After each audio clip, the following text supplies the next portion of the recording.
into this gathering of actual respectable broadcasters, but you've chosen, and so here you are. And I'm not Fritz, so I apologize for the downgrade. What are you going to do? I'm only 43, but I've had a beautiful career in broadcasting, although I don't know how many more years there is of it. We're located at the Sunset and Gower lot, Sunset at 101. KTLA has always been kind of the premier tenant there, other than Judge Judy, for its Welk show. And now they've built this palace to Netflix next to us. I don't know, do you know who Sam Rubin is, the entertainment guy? Nah. He's been forcibly removed 3 times from the Netflix cafeteria. I'm not kidding. They hate us. I predict we'll be relocating shortly. It's interesting how they look at us. I think we got a few more years left. The average viewer Channel 7 is a wonderful TV station. They do a beautiful job. They're far better engineered than we are, much less duct tape and baling wire. But the average viewer watches them for 8 minutes, and the average viewer watches us for 2 hours and 15 minutes. So I think there's something going on that will be around for a few years more. But I honestly, I'm here tonight. I live in Northridge with my wife and daughter. But I'm here tonight because I think I owe a good deal of my career in broadcasting to the man who's sitting at that table, Dick Burton.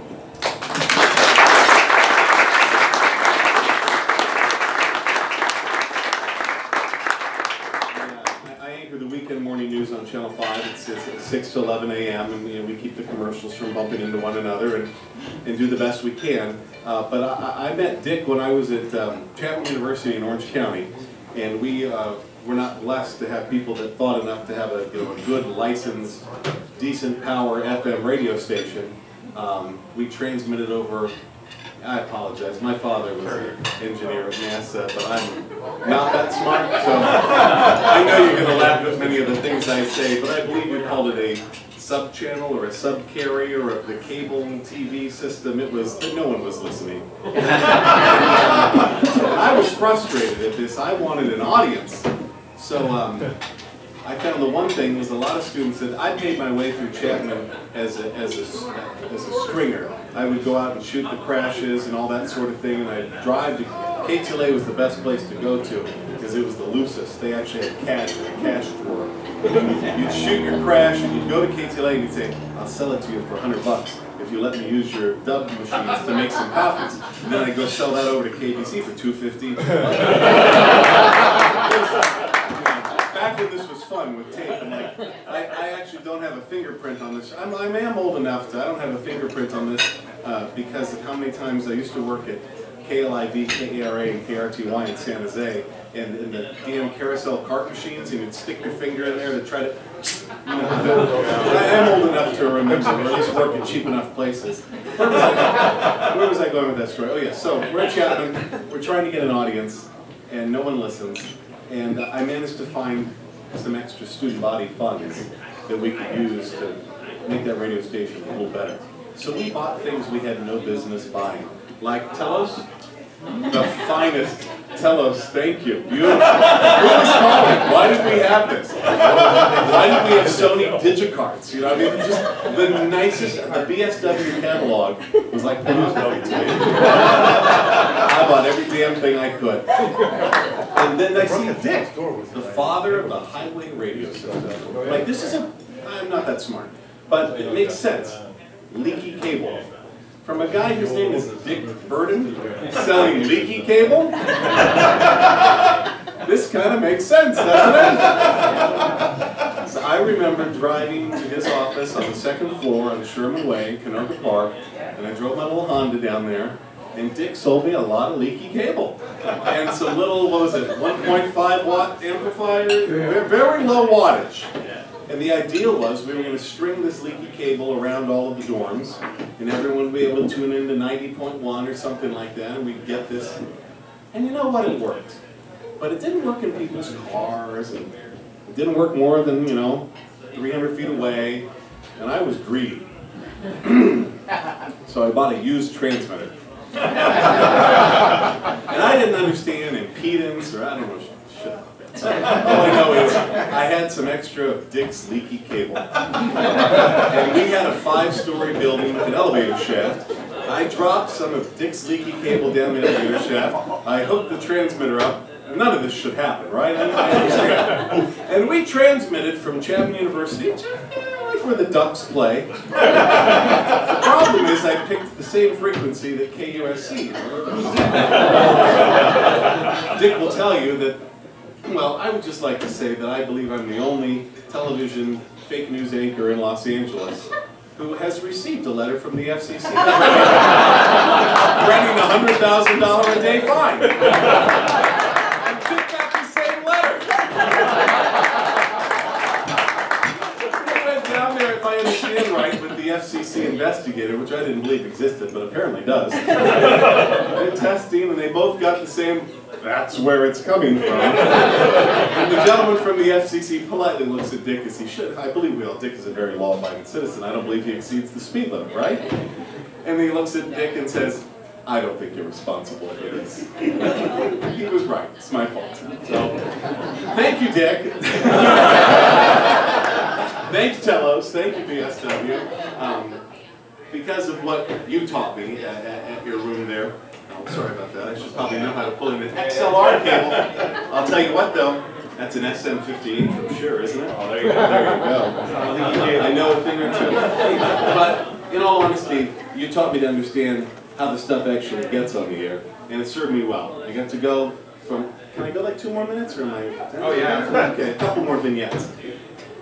I learned how stuff actually worked through you, and it gave me a little more grit, and I appreciate that. I used to drive through San Bernardino and listen to 1350 AM KCKC. The two guys that hosted the morning show were terrible. They would literally read the newspaper for 3 hours. Literally, no phone calls. Here I am like listening to John and Ken in the afternoon. I'm like, what is this crap in San Bernardino? So you kind of gave me, building my own station, wiring things up with you, gave me the fortitude. I'm going to get a job at this damn place even though I'm still in college. So I went there on a Monday.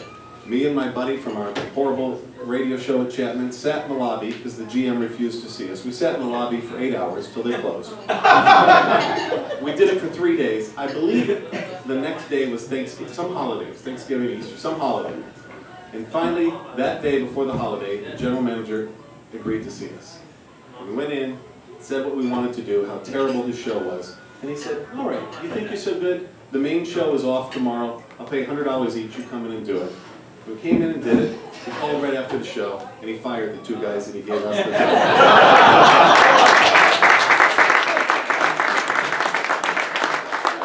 No applying online, no click here. It was just sit your ass in the lobby for 3 days, and it worked out. Now, granted, I didn't know that getting the big job meant arriving at 3 in the morning, and it's a beautiful studio. Beautiful glass, floor to ceiling. You looked out on, downtown San Bernardino, whatever. But my first day, I'm doing the big show. I'm doing drive time at KCKC.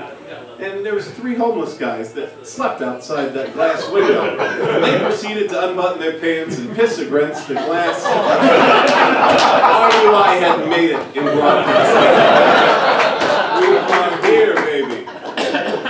But that took me to Rapid City, South Dakota, and Bakersfield, and Fresno, and Sacramento, and New York City. The goal has always been to get back to KTLA. I think it's a special place. It was started. What TV station is owned by an engineer? That place was started by an engineer, Klaus Landsberg. They have some beautiful history that you all are probably more aware of than I am. But there's something on the wall about him there that always means something to me. Los Angeles, can seem like the biggest metropolitan place on earth, but he had this belief that it really is just a bunch of small towns stuck together with no space in between them. And frankly, I still feel that is the case, and I think that's a special thing about that place. And I just appreciate so much the path that you started me on, Dick, and thank you for allowing me here tonight to tell a couple of inappropriate stories, and I'm glad I didn't cost you $100,000.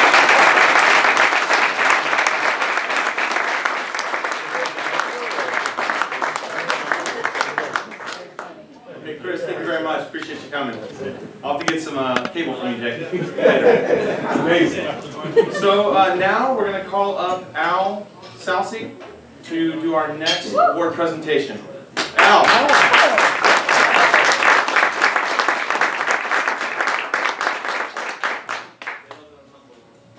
Hey. Can I get my glasses? No, thank you, Matt and Marie. Thank you. I'm honored to be here and talk about a great engineer, great man, and also thanks for having me follow a frickin' professional comedian. I'm going to call this professional. He's a professional comedian, I'm standing up here behind him. I'm a geek engineer, okay? I'm one of those guys, right? Anyway, I'm really honored to talk about Dick Burton. I had to do a little bit of research to find out some of his background. He's a pretty private guy. So, Richard holds a degree in economics from Lafayette College. He holds a degree in broadcast engineering from the RCS Institute. He was He was an instructor for the radar department in New Jersey for both military and civilian institutions. He was in the Armed Forces, for the Armed Forces Radio Service in New York as a staff engineer. He was also worked for General Precision Labs in New York as a staff engineer or circuit designer, as well as a technical writer and systems engineer. He's now, of course, the owner of Burton and Associates. He's broadcast systems engineering, consulting, and has probably done work for too many call letters and radio stations to mention here because we all kind of want to get home for Christmas. He's a member of the NSRC, the National Stereophonic Radio Committee, JCIC Ad Hoc Committee for the Studio of Television Sound. So he's obviously much of an audio man. And at NRCS, the National Radio Systems Committee, he's a member of. He's a fellow of the AES Society of Broadcast Engineers. He's a life member of the SIPTE, Society of Motion Picture and Television Engineers. He's also SBE Certified Professional Broadcast Engineer. His contributions are many to be listed, but few. He's known as the father of the Traveler's Information System, TIS, or service. And he's actually the reason that 530 was added on the AM dial. So that was thanks to Mr. Burton.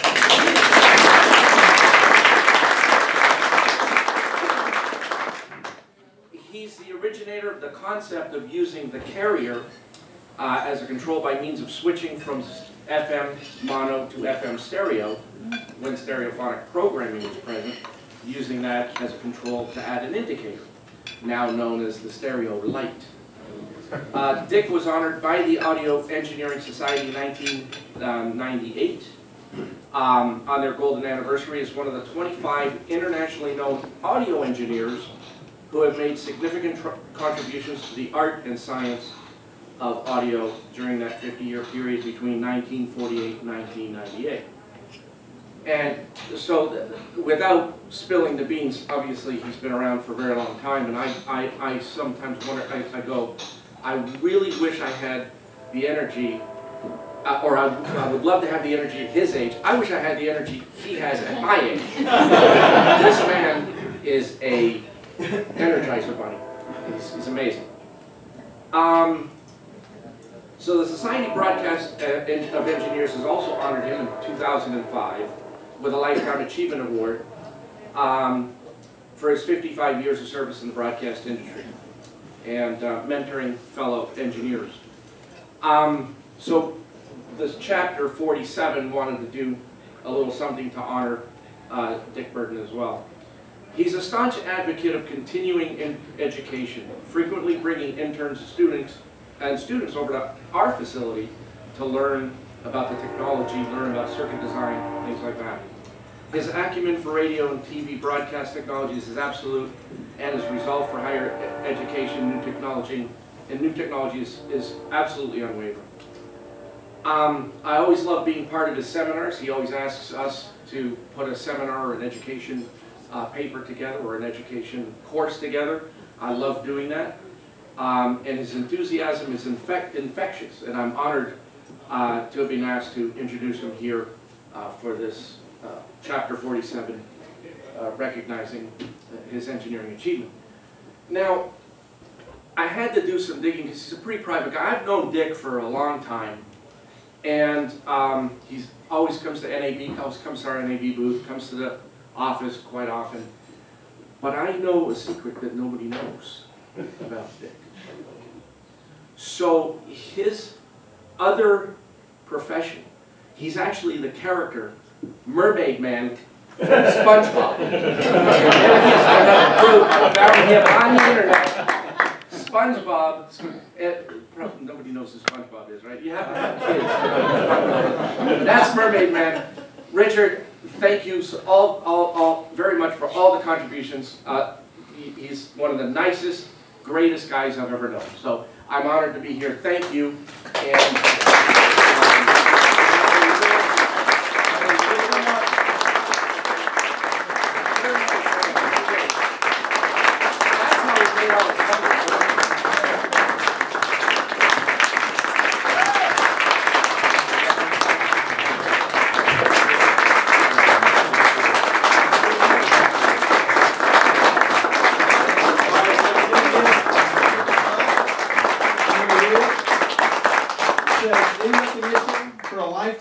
Dedication and achievement to SBE Chapter 47 Los Angeles, presented to Dick Burton today, December 11th, 2018.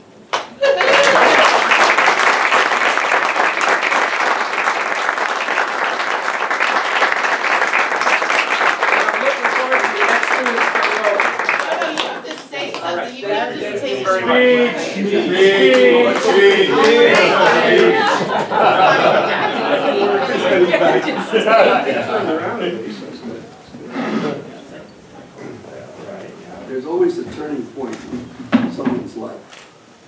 When I left high school, my guidance teacher wanted me to take economics, but I always had been interested in radio. But so she got me to go to Lafayette College, and I could play baseball. And then I was torn between two loves. And I played a year of baseball, but just about Christmas time, about this time of the year, I was up in the studios a little bit. They had a little carrier current station. And I was up there and doing something. Phone rang. It was chief engineer of the radio station downtown. He said, I got a problem. He says, I got sickness in my engineering staff. We're supposed to do the college choir tonight. Can someone handle it? Yeah. I've done the choir before, so yeah. We're setting up our equipment. Okay. Set it up. And of course, the usual thing, as you guys all know, you test out their line. So I called down the chief engineer. And I said, I'd like to test the line. And he says, no, kid, you don't understand. I said, understand? Everything's set up. You just want to check the line. He says, no, says, we're taking off the network. Your feed goes to NBC New York. And I said, you're letting an 18-year-old kid feed the network? I have sickness in my engineering staff. And I caught the bug.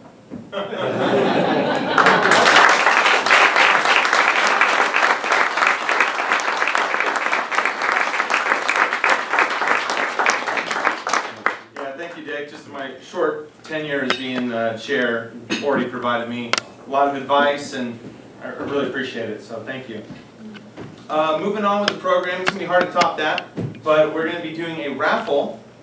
Jim has the tickets, and we'll be distributing them around. We'll take a few-minute break to do that, and then we'll continue on.